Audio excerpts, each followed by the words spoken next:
اعوذ باللہ من الشیطان الرجیم بسم اللہ الرحمن الرحیم الحمد للہ رب العالمین وصلی اللہ علی محمد وآلہ الطاہرین اللہم صلی علی محمد خوب بحث چل رہی تھی سوروں کے مکی اور مدنی ہونے کی شناخت کے سلسلے میں تا علوم قرآن کے اہم مسائل اور اہم مباحث میں سے ایک اہم مسئلہ اور ایک اہم بحث ہے سوروں کے مکی اور مدنی ہونے کی شناخت و پہچان۔ سوال یہ کھڑا ہوتا ہے کہ سوروں کے مکی اور مدنی ہونے کی شناخت سے یا اس کی معرفت سے کیا حاصل ہو جائے گا، اس کا فائدہ کیا ہے؟ سوروں کی پہچان کا کیا فائدہ ہے؟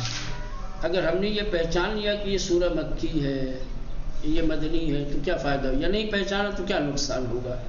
کہا بہت سارے فائدے ہیں۔ نمبر ایک، بہت ساری اسلامی تاریخیں کیا ہے انہی سے وابستہ ہیں۔ جب تک کہ آپ کو سوروں کے مکی یا مدنی ہونے کا علم نہیں ہوگا، ان اسلامی واقعات اور حادثات کو نہیں سمجھ پائیں گے۔ کچھ اسلامی تاریخوں کا سمجھنا سوروں کے سمجھنے پر موقوف ہے۔ جب آپ کے لیے یہ واضح ہو جائے گا، جب آپ کو یہ علم ہو جائے گا کہ یہ سورہ مکی ہے یا مدنی ہے، تبھی وہ اسلامی تاریخ صحیح طریقے سے آپ کو سمجھ میں آئے گی۔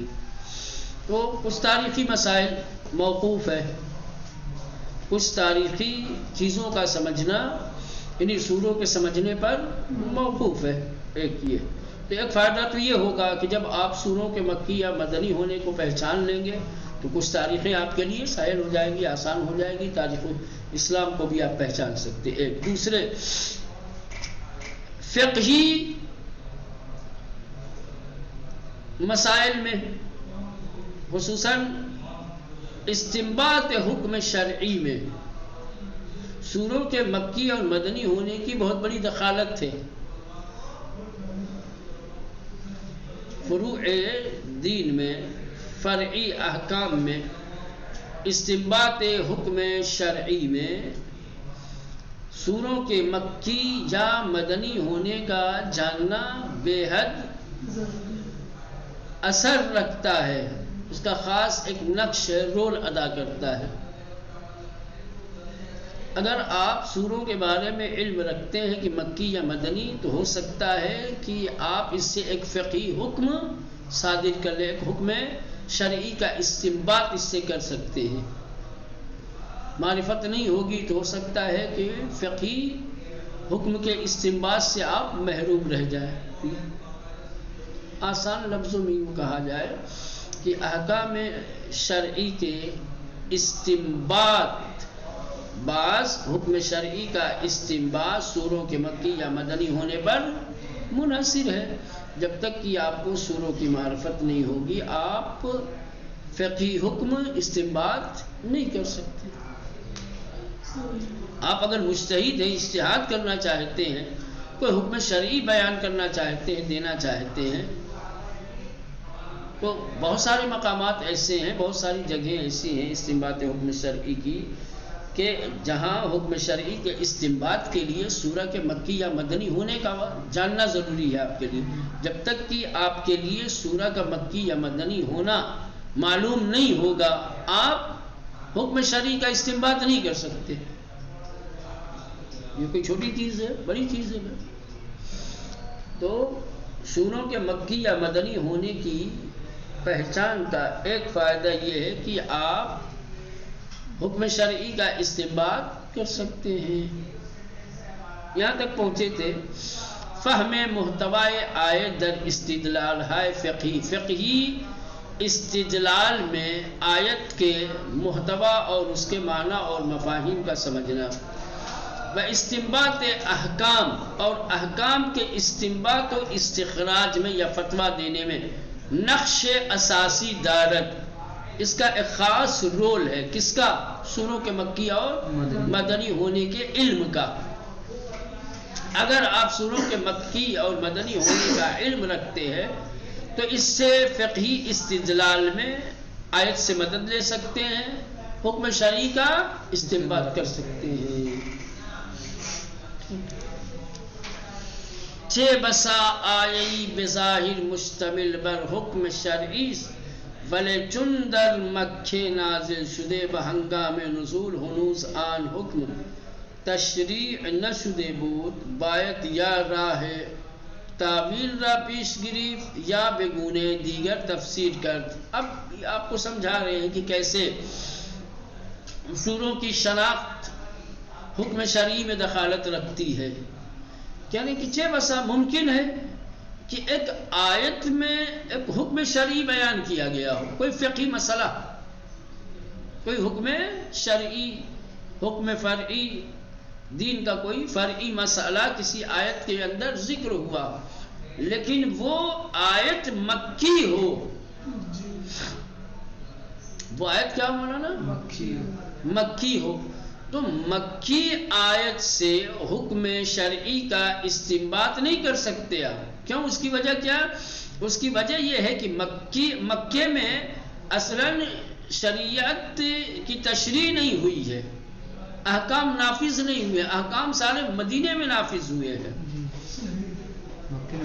تو آپ مکے کی آیت سے کیا حکم شرعی کا استنباط کرنا چاہتے ہیں؟ نہیں کر سکتے آپ۔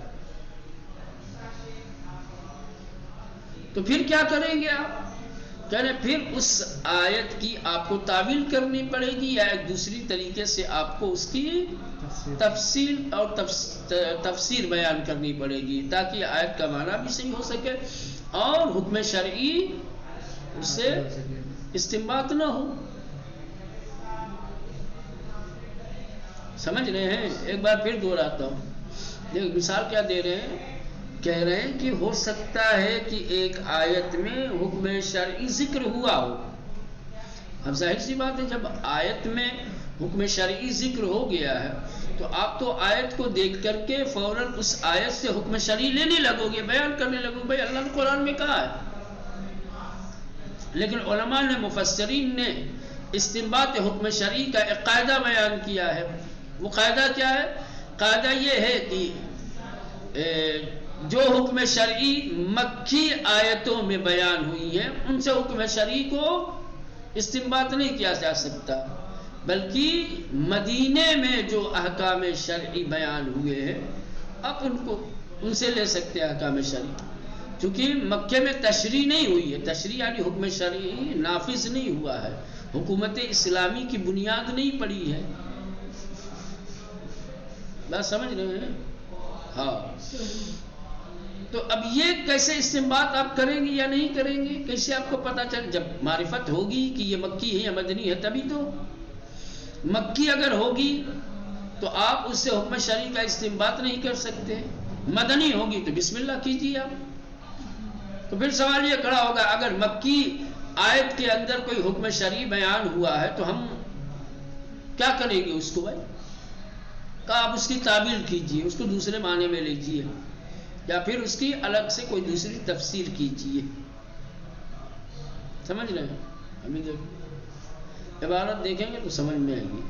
چہ بسا ممکن ہے کہ آیئی بظاہر، کہ ایک آیت ظاہر میں مشتمل پر حکم شرعی ہے، حکم شرعی پر مشتمل ہے، اس آیت میں حکم شرعی بیان ہوا ہے، بلے چون در مکے نازل شدے، لیکن وہ آیت مکے میں نازل ہوئی ہے، وہ ہنگام نزول، اور جس وقت وہ آیت مکے میں نازل ہوئی، آن حکم تشریع نہ شدے بود، اس حکم کی تشریح نہیں ہوئی تھی۔ حکم کی تشریح کا مطلب یہ کہ اس حکم کو نافذ نہیں کیا گیا، اللہ کی طرف سے وہ حکم آیا تو تھا لیکن وہ حکم لوگوں پر لاگو نہیں۔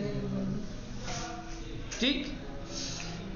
تو پھر اب ایک مکی ایسی آیت جس میں حکم شرعی نازل ہوئی، لیکن جب نازل ہونے کے بعد وہ حکم نافذ نہیں ہوا تھا، تو اب کیا کریں گے؟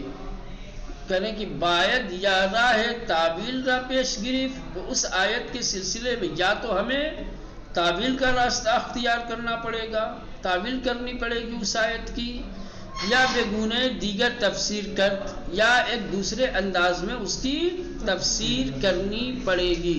مثلا مثال بھی دے رہے ہیں، مثلا مسئلہ تکلیف کافران بفروع احکام شرعی مورد بحث فقہا. کہہ رہے کہ کافر مکلف ہے یا نہیں، یہ فقہا کے درمیان ایک بحث ہے. کافر فروع دین کے مکلف ہیں یا نہیں؟ کیا نماز صرف ایمان والوں پہ واجب، روزہ صرف ایمان والوں پہ واجب، زکوٰۃ صرف ایمان والوں پہ واجب، جتنے بھی فرعی احکام ہیں کیا یہ صرف ایمان والوں پہ واجب ہے یا کافروں پر بھی واجب ہے؟ یہ ایک فقہی مسئلہ ہے جو فقہا کے درمیان کیا ہے، قابل بحث ہے. ٹھیک سمجھ میں آئی سوال کیا ہے؟ ہاں مثلا ایک مسئلہ ہے کہ کافر فروع احکام شرعی کے مکلف ہے یا نہیں ہے. و بیشتر فقہا آنان را در حال کفر مکلف بفروع نمی‌دانند. اکثر فقہا کا نظریہ یہ ہے کہ کافر جب تک کافر ہے فروع دین کا مکلف نہیں ہے. کافر جب تک کافر ہے فروع دین کا مکلف نہیں ہے، نماز روزے حج زکوٰۃ اس کے اوپر واجب نہیں ہے. لیکن علماء کی ایک جماعت ایسی ہے جو یہ مانتی ہے، جن کا یہ نظریہ ہے کہ کافر در حال کفر مکلف ہے. کافر کفر میں بھی فروع دین کا مکلف ہے. نماز جیسے صاحب ایمان پہ واجب ہے ویسے ہی کافر پہ واجب ہے. روزہ جیسے ایمان والوں پہ واجب ہے ویسے ہی کافروں پہ.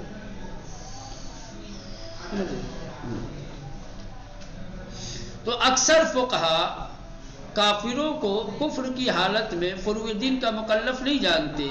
بدلیل زمین دلائل و روایات فراوانی در اختیار دارن، اور اس سلسلے میں ان کے پاس بہت ساری آیتیں اور روایتیں دلیل کے طور پر ہیں. ظاہر سی بات ہے فقہا کے نظریات کی دلیلیں ہوتی ہیں نا. تو جن لوگوں نے یہ کہا ہے کہ کافر در حال کفر مکلف نہیں ہے ان کے پاس دلیل کیا ہے؟ دلیل ان کے پاس آیتیں ہیں، روایتیں ہیں. بلے گروہ ہے مخالف، لیکن علماء کی پہلی جماعت کی مخالفت میں اور ان کے مقابلے میں ایک جماعت ہے کسانی کی کافران در حال کفر مکلف بفروع میدانن.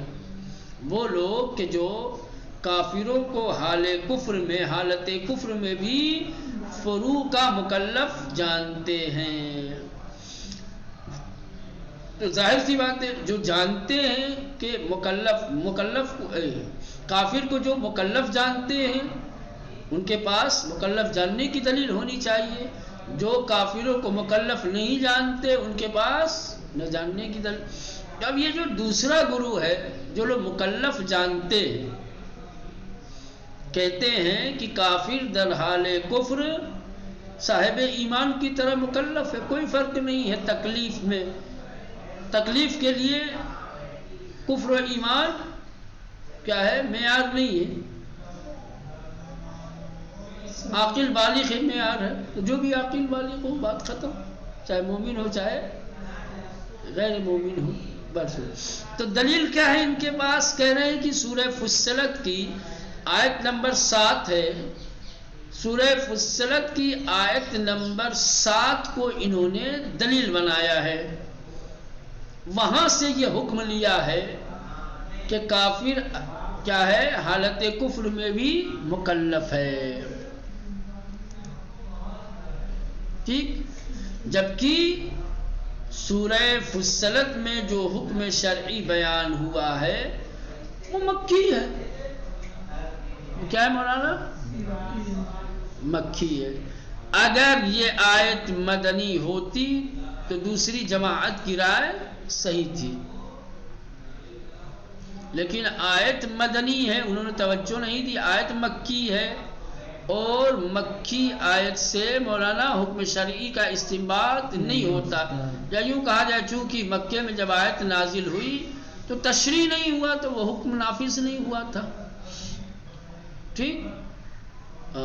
تو اب اس کو دلیل نہیں بنایا جا سکتا.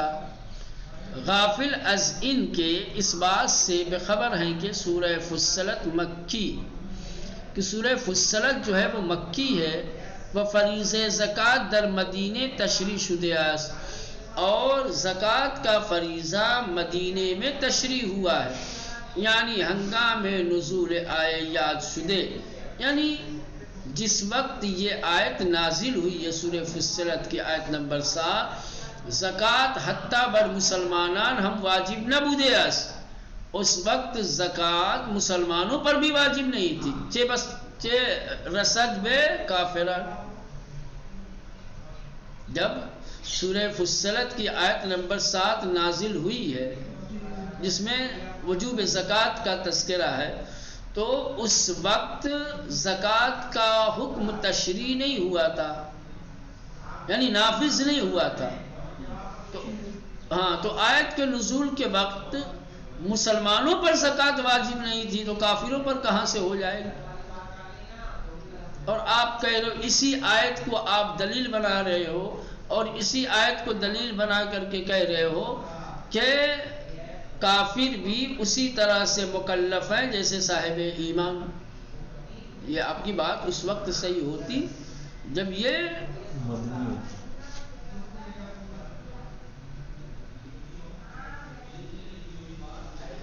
تو کہہ رہے ہیں کہ جس وقت یہ آیت نازل ہوئی اس وقت زکوٰۃ مسلمانوں پر واجب نہیں تھی، پس چگونه مشرکان نہ مورد عتاب قرار بھی دیا، پس کس طریقے سے مشرکوں کی مورد عتاب قرار دیا جا رہا ہے، انہیں عذاب سے ڈرایا جا رہا ہے؟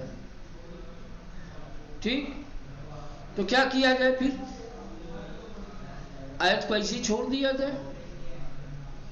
حکم شرعی کا استنباط تو نہیں ہوگا، اس آیت کو دلیل نہیں بنایا جا سکتا کافروں کے مکلف ہونے کی، تو پھر کیا کیا جائے؟ یعنی آیت دو تعویل دارد، اس آیت کی دو تعویل ہے۔ تعویل یعنی باطنی معنی، حقیقت سے الگ۔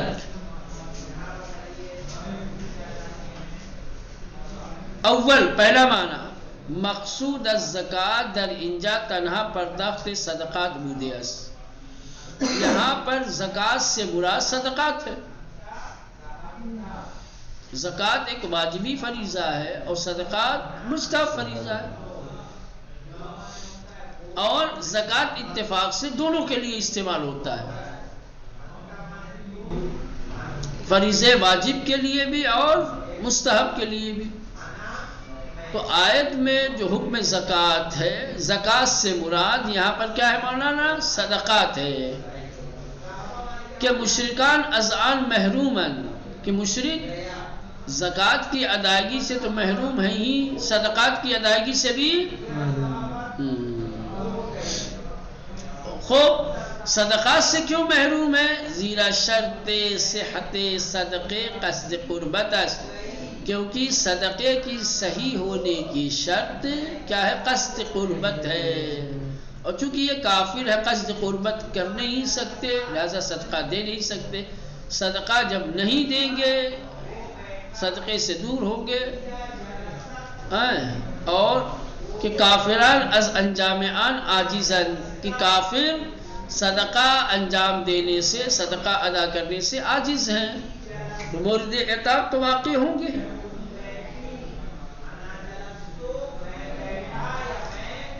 یہ اصلاً بس بالکل واضح، یہ تعبیل جو ہے خوبصورت تعبیل ہے کہ زکوٰۃ سے مراد زکوٰۃ واجب نہیں ہے بلکہ کیا ہے؟ صدقات مراد ہے، اور کافر صدقات سے محروم ہے، صدقات ادا نہیں کر سکتے۔ کیوں؟ اس لیے کہ صدقات کی ادائیگی کے لیے قصد قربت شرط ہے۔ تو یہ پہلی تعبیل ہوگی۔ دوسری تعبیل، مقصود محرومیت از ادائے زکوٰۃ است، آیت سے مراد، آیت میں جو بات کہی گئی ہے وہ یہ کہ زکوٰۃ کی ادائیگی سے ہی محروم ہے۔ چلو وہی بات جو آیت میں ہے کہ کافر زکوٰۃ کی ادائیگی سے محروم ہے، وَأَنْ بِدَانْ جہت است، کہ کفر مانے آنان شدہ، اور وہ اس لیے کہ کفر مانے پرداخت زکوٰۃ ہے۔ آیت میں جو کہا گیا ہے یہ زکوٰۃ ادا نہیں کرتے، یہی معنی ہے۔ کافر زکوٰۃ کی ادائیگی سے محروم ہے، محرومیت کی وجہ ان کا کفر ہے۔ اگر ایمان رکھتے تو محروم نہ ہوتے، یقیناً فیض اٹھاتے۔ یہ جو دو تعبیریں کی گئی دونوں صحیح ہیں، کیونکہ اب حکم شرعی تو نہیں ہے نا، یہ جو تعبیر کی گئی ہے آیتوں کی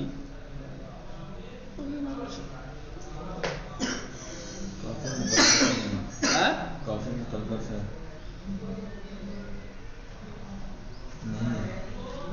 وہ ایک الگ بحث ہے۔ یہاں تو آپ کو بس خالی توجہ تھوڑی سی ہوتی ہے، یہ کوئی فقہی کتاب تھوڑی ہے بھیا کہ آپ کے لیے جو ہے یہ مسئلہ روشن کریں گے کہ کافر مکلف ہے یا نہیں۔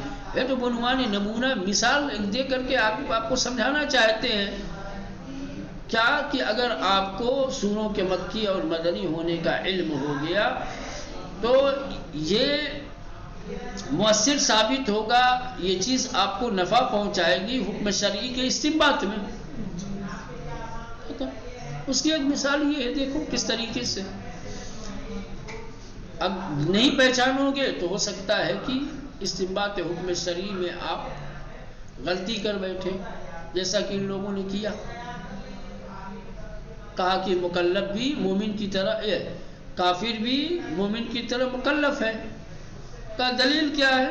کا سورہ فصلت کی آیت نمبر 7، کا سورہ فصلت کی آیت نمبر 7 تو مکے میں نازل ہوئی ہے، اور جب یہ مکے میں نازل ہوئی تو اس وقت تو مسلمانوں پر بھی واجب نہیں تھی، تو کافروں پہ کہاں سے واجب ہو جائے گی؟ واضح ہوا کہ نہیں ہے؟ تیسرا فائدہ سوروں کو پہچاننے کا علم کلام میں ہوگا۔ کیا ہوگا؟ علم کلام میں، استدلال میں، دلائل بیان کرنے اور دلائل پیش کرنے میں کیا ہے؟